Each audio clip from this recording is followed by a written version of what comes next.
यहां हम लगा दें अगर थीटा, तो थीटा किसको दर्शाने लगा? सी को दर्शाने लगा ना। तो साइन थीटा बराबर कोण की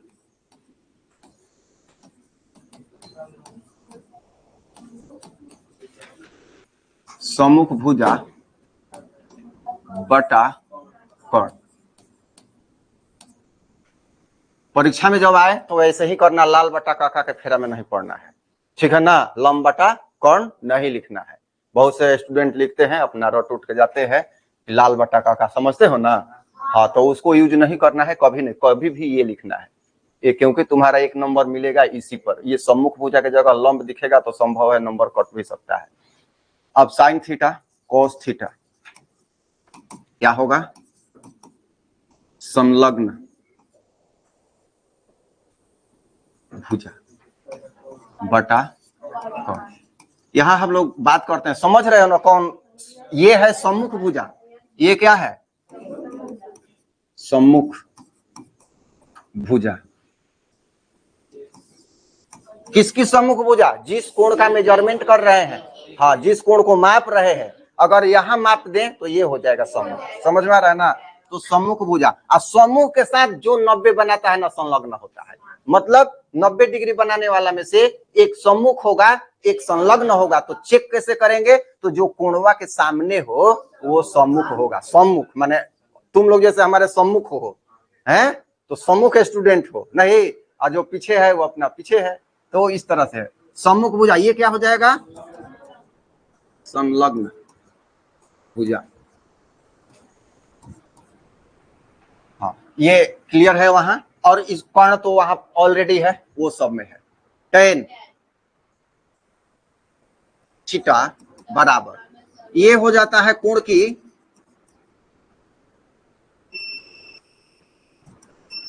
सम्मुख, कोण की सम्मुख भुजा बटा संलग्न भुजा। तो tan थीटा बराबर क्या होगा? कोण की सम्मुख भुजा बटा संलग्न भुजा।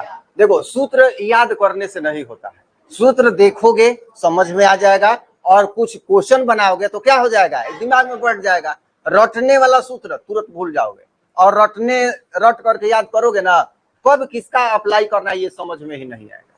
तो कंसेप्ट एकदम क्लियर रहेगा तो सारा कुछ समझ में आ जाएगा। ये tan हो गया। तो अब इसी को अगर उलट देते हैं ना, तो क्या हो जाएगा? इसको उलट देंगे तो अभी लिखे हैं क्या होगा? कौशिक। तो कौशिक थीटा बराबर कर्ण बटा, हाँ चलो सम्मुख भुजा केवल लिख देते हैं, समझ में आ जाएगा। सम्मुख भुजा। अच्छा, सेक थीटा बराबर क्या हो जाएगा? हाँ, कर्ण बटा संलग्न भुजा। तो tan थीटा बराबर क्या हो, नहीं कॉट ना, अब कॉट आएगा। तो कॉट थीटा बराबर संलग्न भुजा बटा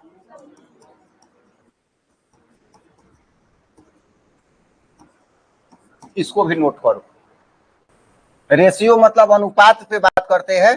अनुपात होता है ना, दिया रहता है। जैसे साइन थीटा बराबर 4/5, मान के चलो एक रेशियो अनुपात दिया है, ठीक है।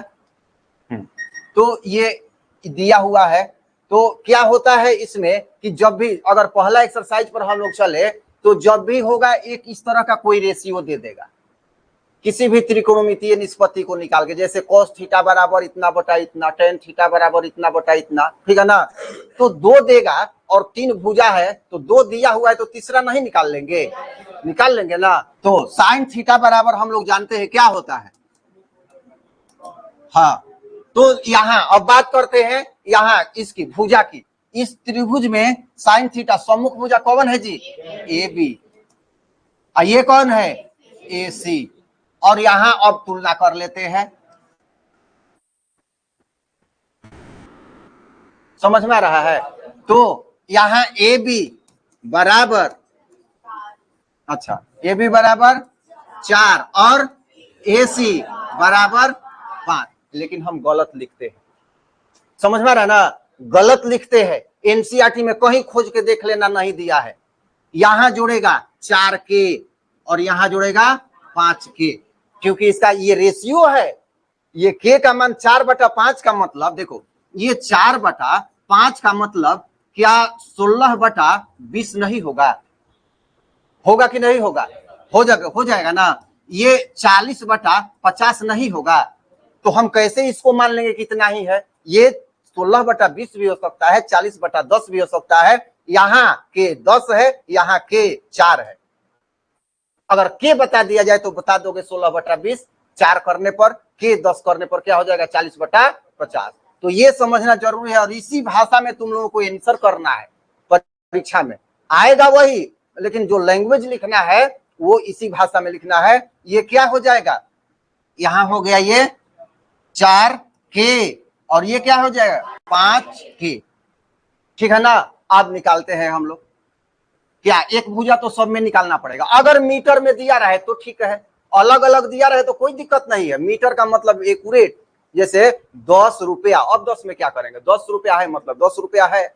लेकिन अनुपात कह दे तो पता ही नहीं है कितना रुपया है, अनुपात पता है, रुपया नहीं पता है। उसी तरह से यहाँ अनुपात दिया रहे तो ये नहीं कह सकते हो कि ये 4 ही मीटर है और ये 5 ही मीटर है, ऐसा नहीं है।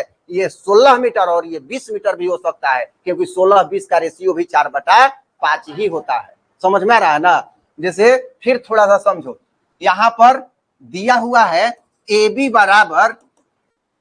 बराबर दे दिया 40 मीटर, ठीक है, और ए सी बराबर दे दिया 50 मीटर। हम निकालते हैं ए बी बटा ए सी। क्या लिखोगे? 40 मीटर बटा 50 मीटर। मीटर से मीटर कट गया, 0 से 0 कट गया, क्या आ गया? 4/5 आ गया कि नहीं आ गया? तो ये कैसे कह सकते हो कि ये 4 मीटर है, ये 5 मीटर है? नहीं कह सकते हो। ये है 40 मीटर, ये है 50 मीटर। क्यों? यहाँ के का जो मान है, के बराबर 10 है। कांस्टेंट जो है इसमें 10 है। 10 का मतलब रेशियो का उभयनिष्ठ होता है। के उभयनिष्ठ मतलब जो इसमें कैसे कहते हो तुम लोग? कटा देंगे, तो जिस अंक से कटाते हो ना वही के का मान होता है। समझ में आ रहा है। जैसे यहाँ 40/10 किससे कटा है? 10 से। 10 से कटा है ना, तो 10 यहाँ पर के हो जाएगा, उभय कांस्टेंट हो जाएगा, दोनों में उभयनिष्ठ है। तो इस तरह से होगा। अब चलो देखते हैं, निकालेंगे तीसरा साइड। बीसी हमें ज्ञात करना है, पाइथागोरस प्रमेय लगाएंगे। बीसी बराबर क्या होता है? AC square minus AB square होता है ना। AC स्क्वायर कितना है? 5K square minus 4K square. अब ये मत कहना कि लिखने में बड़ा दिक्कत होता है। लिखना है, नंबर लेना है तो लिखना है, सही बनाना है तो लिखना है, ठीक है ना। तो क्या हो जाएगा? 25K square minus 16K square बराबर 9K स्क्वायर। 9 का निकल जाएगा, के का भी निकल जाएगा, 3K। ये हमारा क्या आ गया? 3K आ गया। समझ में आ रहा है। अब जो भी निष्पत्ति पूछे, साइन थीटा दिया है, हमें अगर कोस थीटा का मान निकालना है या टेन थीटा का मान निकालना है, यहाँ टेन थीटा का क्या हो जाएगा? ए बी बटा बीसी। ए बी बटा बीसी होगा। तो ए बी कितना है जी? 4K अब बटा 3K। मतलब अगर ये 10 रहता तो 40/30 है, के से के क्या हो जाएगा? हट जाएगा। अब रेशियो क्या आ गया? 4/3। ठीक है ना। अब ये मत कहना कि हम तो बिना के लिख ही बने ले रही, उतने आ गया है। आएगा, ऐसे भी आएगा। जैसे एक क्वेश्चन मिला था ना कि 2 चर के रूप में समीकरण बनाकर हल करें, था ना, तो उसमें भी बहुत सारे लड़के बना लेते हैं, कटा उटा लेते हैं, मतलब समीकरण नहीं बना के बना लेते हैं, तो गलत हो जाएगा। तो उसी तरह से ये भी है, इसमें के को कांस्टेंट को दिखाना है और बनाना है। समझ में आ रहा है।